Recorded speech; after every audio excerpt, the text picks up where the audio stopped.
Fala Fundão, eu sou o Thiago, você está aqui nesse canal para a gente aprender um pouco mais de história e a gente está falando de revoltas coloniais, ou seja, Brasil colônia, e a gente vai falar de uma revolta separatista, que é a Inconfidência Mineira, uma das principais revoltas do Brasil colonial, considerado por muitos historiadores como a principal, tá? Eu vou trazer informações objetivas, eu tenho feito uma série de vídeos sobre as revoltas coloniais nativistas e separatistas. E eu escolhi falar da separatista Inconfidência Mineira porque a gente está justamente aqui na semana do feriado de Tiradentes, que é 21 de abril. A América Portuguesa, ou Brasil Colônia, ele está inserido num contexto revolucionário que marcou a Europa e o mundo colonial no final do século XVIII. Estou aqui com as minhas anotações, né? Para variar, sempre importante.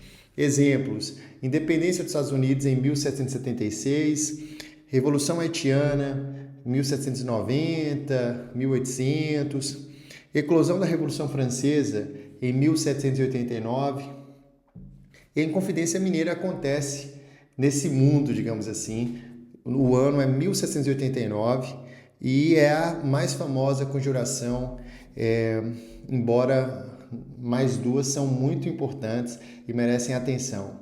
A Conjuração Baiana, em 1798, e a Conjuração Carioca, em 1794. A Inconfidência Mineira foi articulada por homens da elite, homens no sentido de perspectiva da elite colonial de Minas Gerais.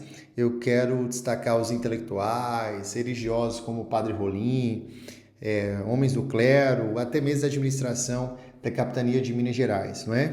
A razão imediata. Em 1788, o recém-chegado governador de Minas, Visconde de Barbacena, desejando cobrar os impostos atrasados, teria ponderado a aplicação da derrama, que era aquele imposto ali no contexto da finta, ou seja, Minas tinha que entregar sem arrobas, a produção aurífera cada vez mais escassa, e em Minas havia homens letrados, formados em Coimbra, em outros centros portugueses e europeus, né? E influenciados pelas ideias francesas, pelo iluminismo. Então destaca aí, o que influencia a Revolução, o que influencia a Inconfidência Mineira? Nós temos a Revolução Americana, a independência dos Estados Unidos, o iluminismo, e eles começam a planejar essa ruptura de parte do Brasil colônia, da América Portuguesa, exclusivamente Minas Gerais, né? E o grupo de Vila Rica, como ficaram conhecidos, né? Entre eles grandes lideranças como o secretário do governo de Minas, né? O advogado e poeta Cláudio Manuel da Costa, o ouvidor da capitania, também poeta Tomás Antônio Gonzaga, famoso por Maria de Disseu, o cônego Luiz Vieira da Silva, entusiastas, né, do processo das 13 colônias e outras lideranças. Alvarenga Peixoto, Padre Rolim, do Tejuco, Carlos Correia de Toledo, Tenente Coronel. Eu estou lendo aqui, não precisa lembrar de todos esses nomes não, tá? Além de cada vez mais a historiografia lembrar de Bárbara Eliodora, heroína da Inconfidência, que tem ganhado destaque, inclusive no Museu da Inconfidência, e entre outros, tá? Por exemplo, né, a Bárbara era casada com Alvarenga Peixoto. Objetivos: separar a capitania de Minas, formar uma república, inclusive com base aí na Constituição dos Estados Unidos, criar uma universidade em Vila Rica, criar ou transferir a capital para São João del Rei, formação de manufaturas / indústria, né, uma milícia ou exército, né, para a gente entender, uma bandeira branca com triângulo verde escrito Libertas Quaesera Tamen, liberdade ainda que tardia. A bandeira de Minas, só que a cor era verde. E observação, destaca para mim, não há objetivo de abolição da escravatura. Por quê? Quem está propondo são donos de escravizados. A Inconfidência seria detonada no dia da derrama, mas o Visconde de Barbacena, o governador, não faz, por vários motivos. Ele começa a chamar um após um, e um dos inconfidentes, o Joaquim Silvério dos Reis, ele vai denunciar o movimento em troca de perdão das dívidas. A sentença foi a condenação à morte pelo crime de lesa majestade e 11 réus condenados em 1791.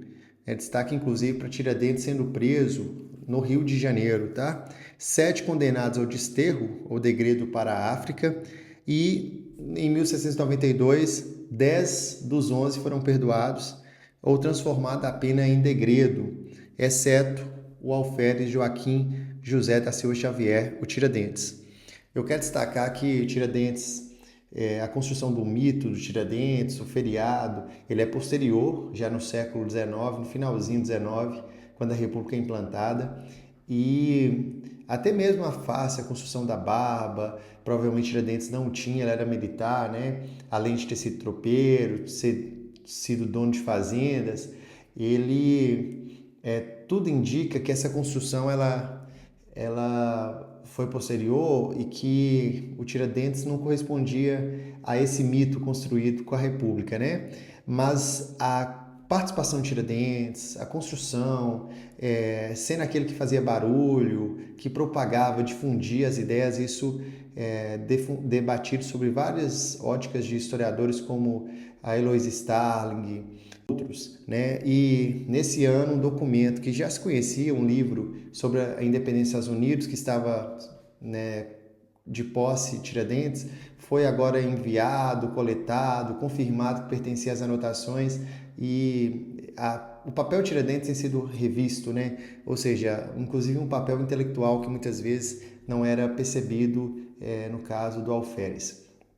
Eu quero destacar também que alguns mitos, né? A independência construída a partir do mito Tiradentes. Os inconfidentes queriam separar o Brasil. Não é verdade. Queria separar uma parte, né? Que é Minas Gerais.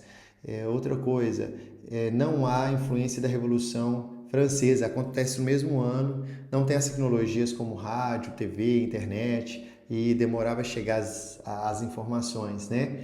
E a gente vai comparar, porque os vestibulares comparam com a Conjuração Baiana.